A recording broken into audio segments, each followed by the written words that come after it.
Good evening, everyone. Welcome to another episode of Retina Roundup. I'm Dr. Kavya S., Retina and Ocular Oncology Fellow at Shankar Eye Hospital.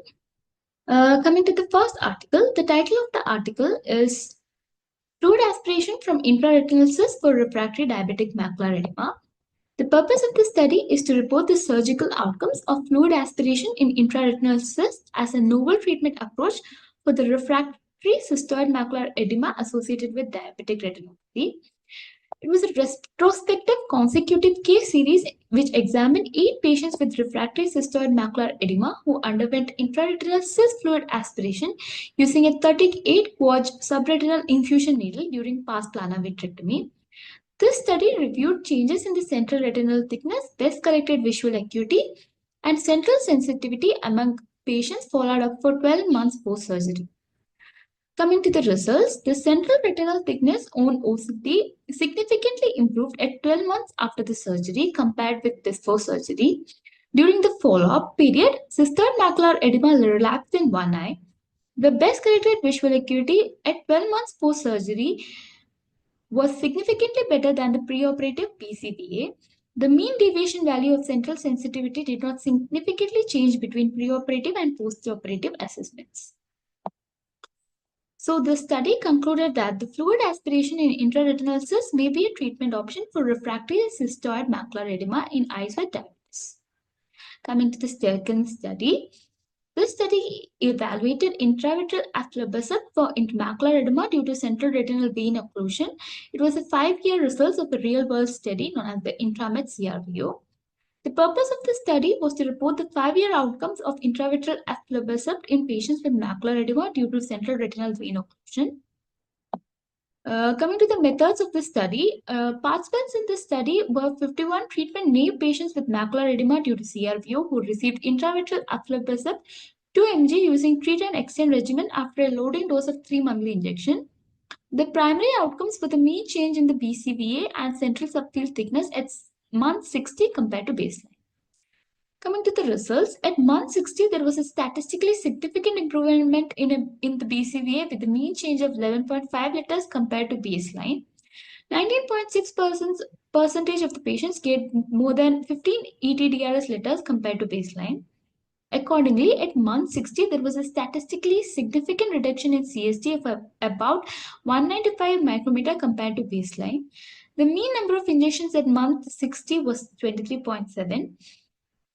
At month 60, about 50% of the patients were found to have good treatment response, which was associated with ellipsoid zone integrity and the absence of hyperreflective foci on optical coherence tomography. It's worthy to note that 60.8% of the patients achieved treatment interval of more than 8 weeks, while 31.4% of patients of more than 12 weeks.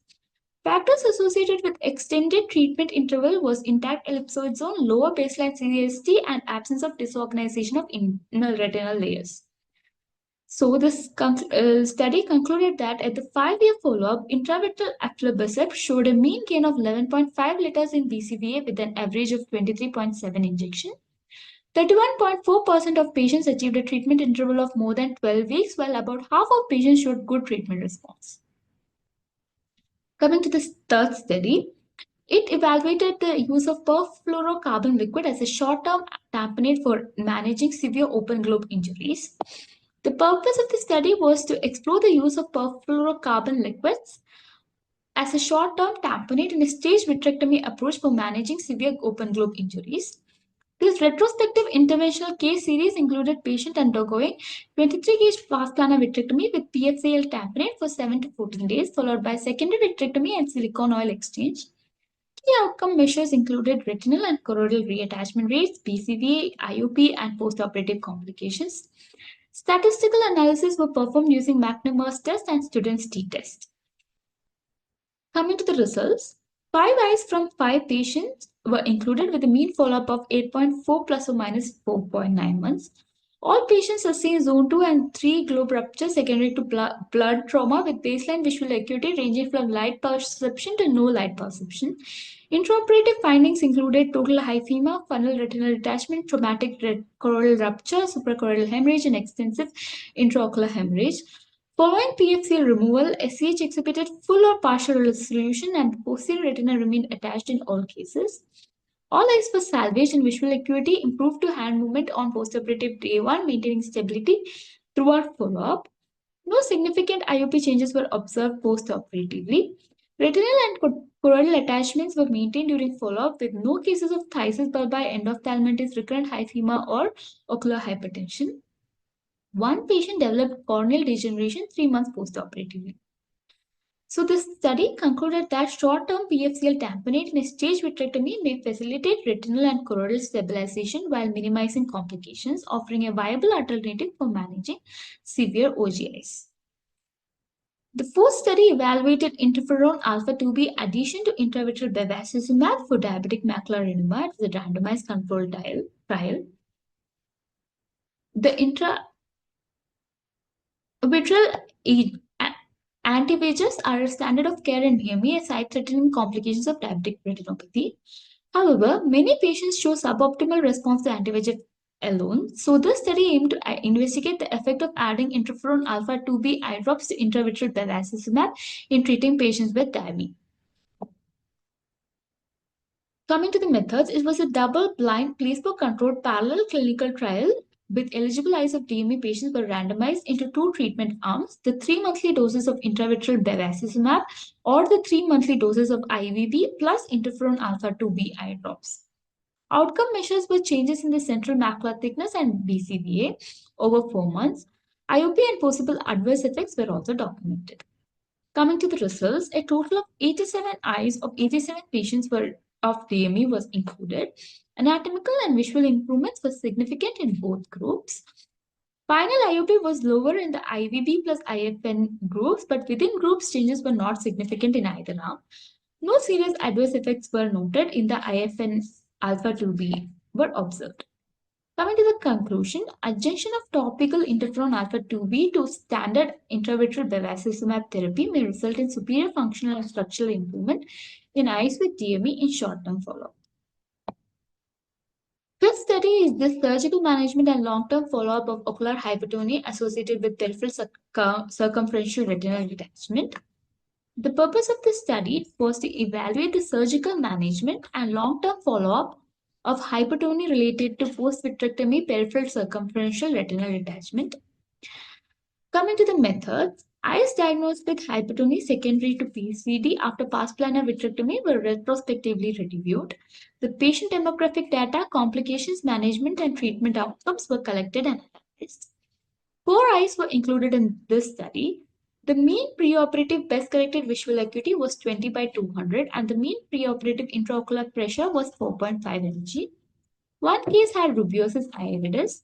All eyes underwent peripheral retinectomy to remove the detached retina and release ciliary body traction. Complete retinal reattachment was achieved in all eyes. The final PCVA ranged from 20 by 200 to 20 by 50 and regression of rubeosis iridis was observed. Mean IOP improved to 12 or 25 mmHg at 12 months after the retinectomy. The mean follow-up was 5 years. To conclude, the aggressive dissection and 360-degree trimming of the anterior retina is helpful to remove the ciliary body traction and remove ischemic tissue, restoring minimally adequate aqueous protection in case of hypertony related to PC. The last study is the effect of adjuvant mitomycin C on recurrent RRD with PVR managed by relaxed retinotomy and retina. The study wanted to evaluate the role of adjuvant mitomycin C uses in case of recurrent RRD complicated by PVR managed by relaxed retinotomy and retina. A retrospective analysis of consecutive patients undergoing vitreoretinal surgery with RR for RD and PVR was conducted. Patients were divided into 2 groups that are receiving 20 microgram per 0.1 ml of MMC via the MMC sandwich method, which is the group 1, and those who did not, that is the group 2. Demographics, surgical characteristics, visual outcomes, and complications that may be related to MMC were analyzed. A total of 28 patients were included in the study. Differences in baseline variables between groups were not significant. The mean follow-up was 15.2 plus or minus 12.2 months. In group 1, mean preoperative BCVA improved from 2.72 logmar to 1.59 logmar postoperatively. In group 2, mean preoperative BCVA increased from 2.06 to 1.77 logmar. Pre-surgery rates were significantly lower in group 1 than in group 2. Retinal attachment was achieved in 100% of eyes in both groups. Postoperative mean intraocular pressure was 16.29 and in group 1 and 13.92 in group 2. No MMC-related toxicity was observed clinically. MMC applied via the sandwich technique appears safe and is associated with high anatomical and functional success rates while reducing reoperations. Thank you, everyone.